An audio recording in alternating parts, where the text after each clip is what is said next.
De volta com o Ponto Com News. Nesta manhã a gente recebe o professor Nailor Marques Júnior, professor, escritor, palestrante. Semana passada você não esteve com a gente, meu amigo. Bom dia. Sentimos sua falta. Estava trabalhando. Bom dia, Ronaldo. Viajando pelo Brasil afora, certo. né, Nailor? Nailor, a gente fala sempre sobre educação e mercado e a gente aqui durante esse breve intervalo, a gente estava aproveitando inclusive uma nota que a gente deu no bloco anterior. Sim. Sobre um aspecto muito curioso da educação brasileira. As pessoas estudam mais e anos a mais de estudo no Brasil não significa necessariamente mais produtividade, diferente do que acontece em outros países do mundo. E você estava aqui comentando, né? Parece que falta sentido para muita coisa que acontece na sala de aula, porque a gente não consegue perceber na prática algum tipo de resultado. Não apenas no que diz respeito à produtividade, né, Nailor?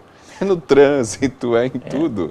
Exatamente, a gente fica se perguntando, repare que no nosso último encontro nós falamos sobre educação para o fazer. É exatamente isso, quer dizer, a grande pergunta, a grande incógnita do Brasil, a grande questão que não fecha, a equação que não fecha no Brasil é o que essa escola está fazendo com as pessoas. Porque o Brasil promoveu, e isso é inegável, um grande processo de inclusão escolar. Então o volume de pessoas que tiveram acesso à escola, inegável.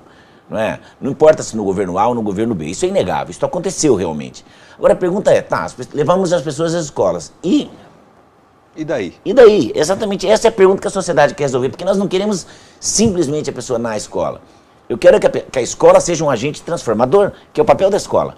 Todo mundo fala que a educação pode transformar, que é a solução para a criminalidade, que é a solução para o convívio social, para a solução para a melhoria do sujeito enquanto indivíduo, do posicionamento dele, inclusive no mundo, não é? Porque a sociedade está cada dia mais cosmopolita, não é? Hoje você não pode nascer em Maringá e de repente construir uma carreira em Paris, não é? Você pode nascer em Paris e construir uma carreira nos Estados Unidos e assim por diante.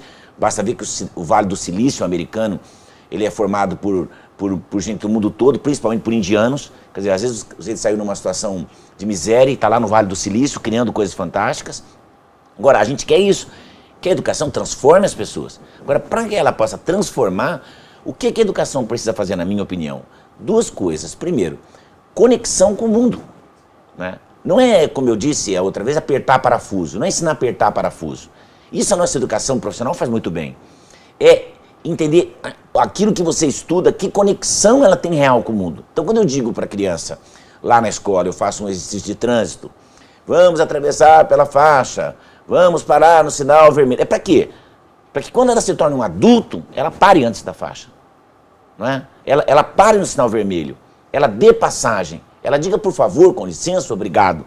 E não que ela faça aquilo, tire nota, depois vá do lado de fora e continue parando sobre a faixa, furando o sinal, não dizendo obrigado, fazendo gestos obscenos no trânsito, não é? Ou desejando ter uma arma, como muita gente fala nas redes sociais. Eu quero ter uma arma, para quê? Ter uma arma para quê? Para quando no lugar de fazer um gesto obsceno, você dá um tiro no sujeito?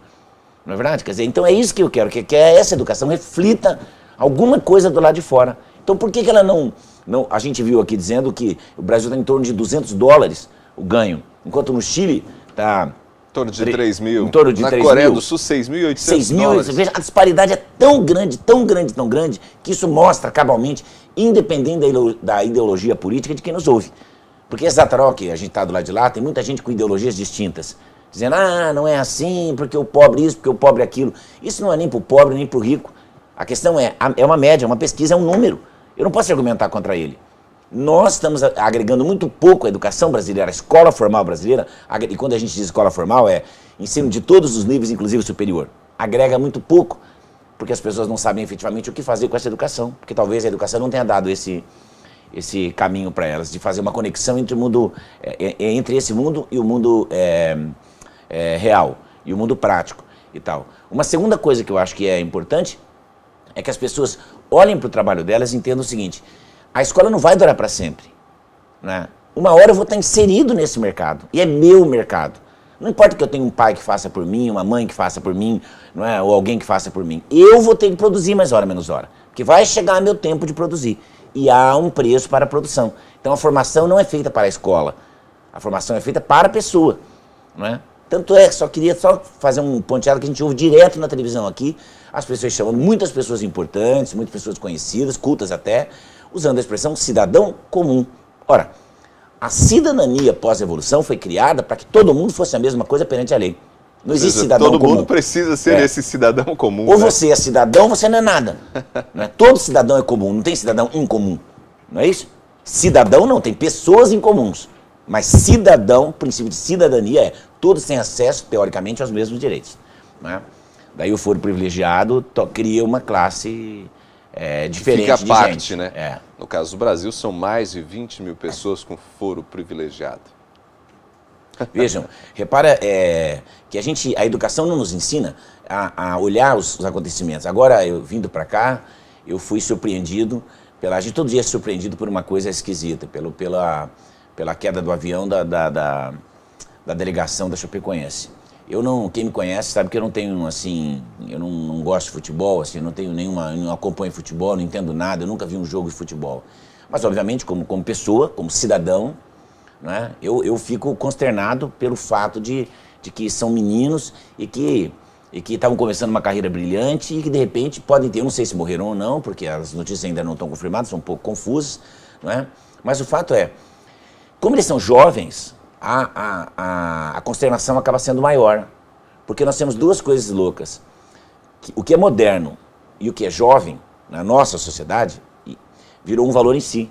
As coisas não têm valor em si. Né? O valor é sempre dado às coisas. Né? Daí a ciência dos valores, ela atribui valor às coisas. Se no mesmo tempo que a gente teve a notícia da morte deles, ou do acidente deles, vamos melhor colocar assim, para ser mais honesto, a gente tem a recente morte do Fidel Castro. Repara que a gente também viu polêmica dos dois lados. Gente comemorando a morte e gente sofrendo a morte. Na verdade, uma morte não é nem para ser comemorada, nem para ser sofrida, nem nada. Né? Eu também quero dizer que ideologias à parte, que eu acho que é isso que a escola precisava ensinar. Ensinar as pessoas a pensarem por conta delas. Não é verdade? O Fidel foi uma figura emblemática do século XX, indiscutivelmente foi. Ninguém discute que ele foi uma figura emblemática. O cara ficou 60 anos no poder. Mas agora a gente tem que analisar, independente de paixões, o que é que ele fez. Ele foi um oportunista. Né? Um homem que, em nome de uma causa, teoricamente libertou o país de uma opressão e colocou em outra. Quer dizer, em nenhum momento ele estava atrás de democracia. Tanto é verdade que o primeiro parceiro dele, a primeira tentativa de parceria foram os Estados Unidos. Isso as pessoas não falam. O Fidel não era comunista. Não é? O Fidel é meu filho, estou com o Miguel na cabeça. O Fidel... Você quer homenagear seu filho hoje, viu, Nailor? Estou com o Miguel na cabeça. O Fidel não era comunista de carteirinha. Ele tornou-se comunista porque quem deu apoio a ele precisava. Cuba é uma ilha muito pequena. E eu queria dizer às pessoas que muita gente fala muita coisa sobre Cuba com uma ignorância absoluta. Eu conheço Cuba, não é? Então Cuba não tem nada para oferecer, a não ser turismo. Não é? Cuba não tem aquela liberdade que as pessoas dizem que tem, e Cuba não tem as escolas que diz que tem, Cuba não tem os hospitais que diz que tem. Isso é uma bobagem. Eu estive lá e sei que não tem. Não é? O mundo dos cubanos é totalmente separado do mundo que um turista como eu pode frequentar.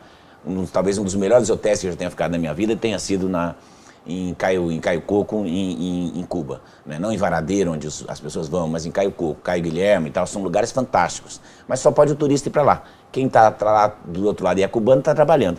Então, esse tipo de análise desapaixonada, a escola não faz.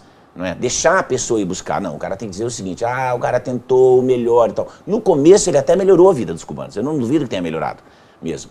Mas e depois? Não é? O segundo passo é voltar à democracia. Como era o nosso caso aqui na ditadura militar. Tá, o cara tomou porque queria acabar com uma balbúrdia. Mas na sequência tem que devolver o poder. Ele não devolveu. Porque o poder apaixona. Na verdade, o poder apaixona. E aí ficou, e as pessoas continuaram defendendo isso, como se aquilo fosse uma democracia em nome de uma causa maior. Não é possível isso.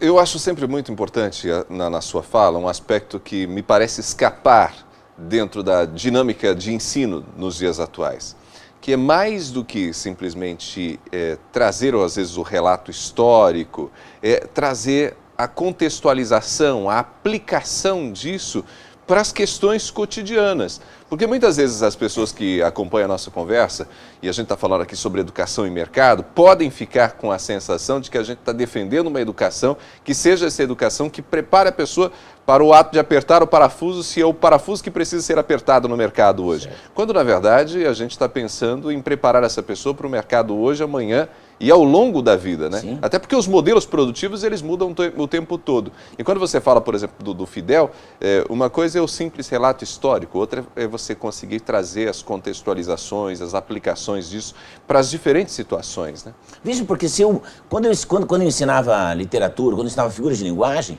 esse é um grande exemplo de paradoxo.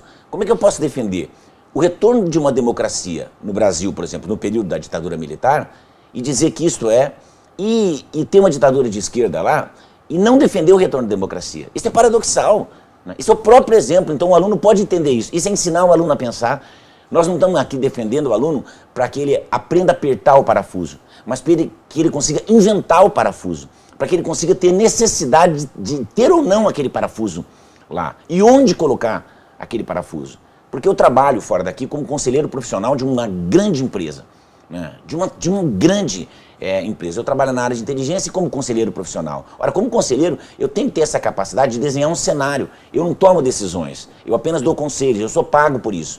Muita gente talvez não acredite que exista essa profissão, pois eu tenho essa, né? Além de escrever e dar palestra e tal, eu também faço isso. A questão eu sempre apresento um quadro. Agora, eu tenho que ter discernimento intelectual para apresentar um quadro isento. Por quê? Porque o presidente dessa empresa vai tomar uma decisão a partir da análise que eu faço do fato, que envolve milhões de reais. Porque nós estamos falando de uma empresa de faturamento de muitos milhões de reais. Ele depende de que eu faça uma análise crua da situação, com prós e contras, para que ele possa decidir. Compreende? E não uma análise apaixonada, pensando em mim, ou pensando no meu emprego, ou pensando não. É exatamente isso. Isso a escola falta. Esse tipo de discussão falta na escola. O contraponto, né? O direito ao contraponto. Pensar não é fácil. Não é para todo mundo. Pensar não é fácil. Agora, a escola precisava incitar isso, essa capacidade de pensar. Todas as vezes a gente tem um tema novo ao redor do nosso trabalho aqui. A gente vem aqui para falar de uma coisa, chega aqui e é surpreendido por outra coisa. Porque isso é pensar de fato. Exatamente isso. Né? É você conseguir transitar pelas diferentes possibilidades que aquele tema te dá. Justamente, a escola está mais preocupada em que o aluno tenha acesso ao celular novo, ao smartphone novo, não é? Do que a capacidade que ele tem de fazer uso daquele smartphone. Porque as pessoas confundem dois conceitos, na minha opinião. O conceito do que é novo com o conceito do que é novidade. Não é? Então, só para quem está nos ouvindo aqui, novo é tudo aquilo que chega e fica, e novidade é tudo aquilo que vem e passa. Não é verdade? Então, hoje eu tenho o celular da linha 6 e daqui a pouco sai o celular da linha 7. Né? Só que o da linha 6 já faz tudo aquilo que eu preciso. Por que eu preciso do celular da linha 7? Ninguém me diz isso. Né? Aquilo é só uma novidade, porque o outro era branco e agora esse é preto. Né? E o outro é prata e o outro é azul. Entende? Todos eles servem basicamente para a mesma coisa. Eu não estou dizendo que do 1 para o 6 não tenha mudado muito. Tem sim, em termos de funcionalidade. Mas do 6 para o 7 é muito pouco. E às vezes você agrega, vejam, você pega lá o celular da linha 6, eu estou pegando porque quase todos eles estão dando do 6 para o 7. E o que acontece é que a diferença dá $1.000. Recarga muito mais do que esses 200 que a gente colocou aqui, que a propaganda colocou, que a pesquisa colocou. Só que em escala global, não é? Cada celular agrega $1.000. E não cada trabalhador, é cada celular. Então, só para as pessoas perceberem a diferença entre a qualidade daquilo que você faz e a qualidade da interpretação da vida que está à sua volta. Eu realmente preciso daquilo, né? Aquilo realmente é útil para mim. Quer dizer, a morte do Fidel realmente é uma consternação. Até que ponto? Quem que foi aquela figura? Eu sou contra o assassinato em massa. Né? Você vê no Brasil o paradoxo do volume de gays, não só no Brasil como nos Estados Unidos, o volume de negros e hispânicos na campanha do Trump. É outro paradoxo. Né? O volume de gays com a camisa do Che é um paradoxo. Né? É uma total noção de que você passou para a escola e não aprendeu coisa nenhuma. A escola não fez nada por você. Nailor, até semana que vem. Obrigado, até a semana.